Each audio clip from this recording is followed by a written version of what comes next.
G'day,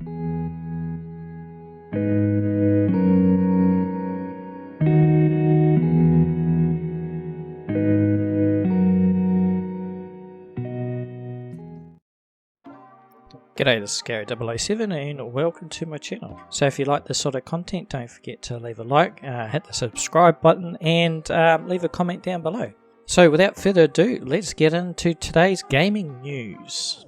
Wall Street Bets is an app that's in development from Carbon Fiber, a game developer, that was responsible for VR titles like For the Stars and low-rated Bowl VR. It's not a fully fledged simulator, so if you understand Wall Street Bets, they bought up a lot of GameStop stock to try and put the squeeze on shorts from hedge funds. Now, that turned into a little game. They're trying to... It's not a serious simulator or anything like that, and it's still in development and no idea when it's going to be released. Cyberpunk 2077 game video developer has been hit by cyber attack. Polish video game maker CD Projekt Red, the company behind Witcher and the Cyberpunk 2077, said yesterday that the hackers had stolen data on a targeted cyber attack, gained unauthorized access to our internal network, collecting certain data belonging to CD Projekt Capital Group, and left a ransom note. The company said on Twitter, the game developer said that the incident happened on Monday and it had contacted the police. CD Projekt published a copy of the ransom note in which the hackers claimed to have stolen the source code for Cyberpunk 2077 and The Witcher 3, as well as internal administrative documents. If we will not come to an agreement, then the source code will be sold or leaked online, it read, giving the company 48 hours to respond. The investigators will lose trust in your company and the stock will dive even lower. CD Projekt's shares were down 5.2% on Warsaw Stock Exchange at around 9 o'clock GTM. The company's stock has taken a beating after a series of problems surrounding the release of much-hyped Cyberpunk 2077 in December. There's some real ratbags out there. The share rose again last month after tech billionaire Elon Musk praised the design. The company said it would not give in to the demands or negotiate with these people, even though it was aware that the data could be released, so they obviously know that there's some really sensitive information on there. We're taking necessary steps to mitigate the consequences of such a release, it said. At the time, we can confirm that, to the best of our knowledge, the compromised systems did not contain any personal data of our players or users or services. A new Star Wars game is in an early development from Ubisoft. So earlier this year it was announced that the video game company Ubisoft will be making an open world video game set in the Star Wars universe. This announcement marked the end of EA's deal with the exclusive creator of Star Wars games that was first announced in 2013. The game is in the early stages of development, so we will have to wait a bit before telling you more about the timing. For the past several years, EA has only released a handful of video games during their time with Star Wars. Their major release was Battlefront in 2015, followed by a sequel in 2017. Both games were met with mixed reviews, with loot box systems in the second game causing particular backlash for the franchise. EA more recent releases, Star Wars Fallen Order in 2019 and Star Wars Squadrons in 2020 were met with more positive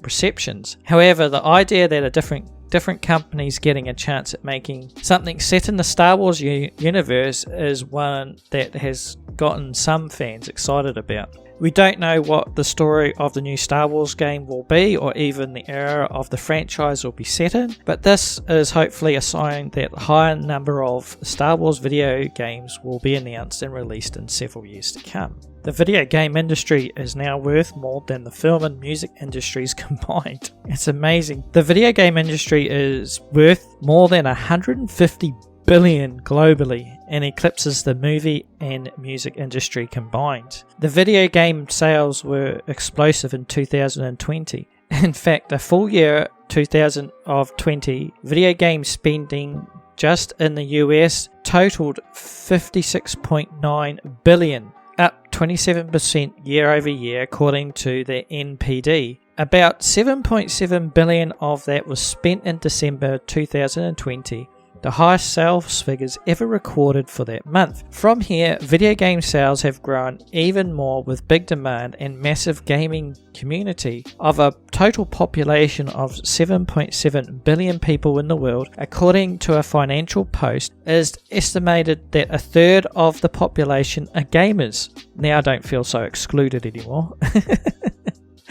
With the catalyst showing no signs of cooling, it was no surprise to see companies like Activision Blizzard on the Nasdaq given an upbeat outlook for 2021 and 2022, all thanks to video game franchises such as Call of Duty, World of Warcraft. According to Bloomberg, revenue this quarter will be 1.75 billion. The company said Thursday, compared with the 1.68 billion predicted by analysts. This annual forecast also topped estimates, and Activision said 2022 will benefit from a flurry of new game releases. Activision's board also increased the dividend 15% to 47 cents a share, payable on May 6, and embarked on a new 2-year stock repurchase program of as much of $4 billion.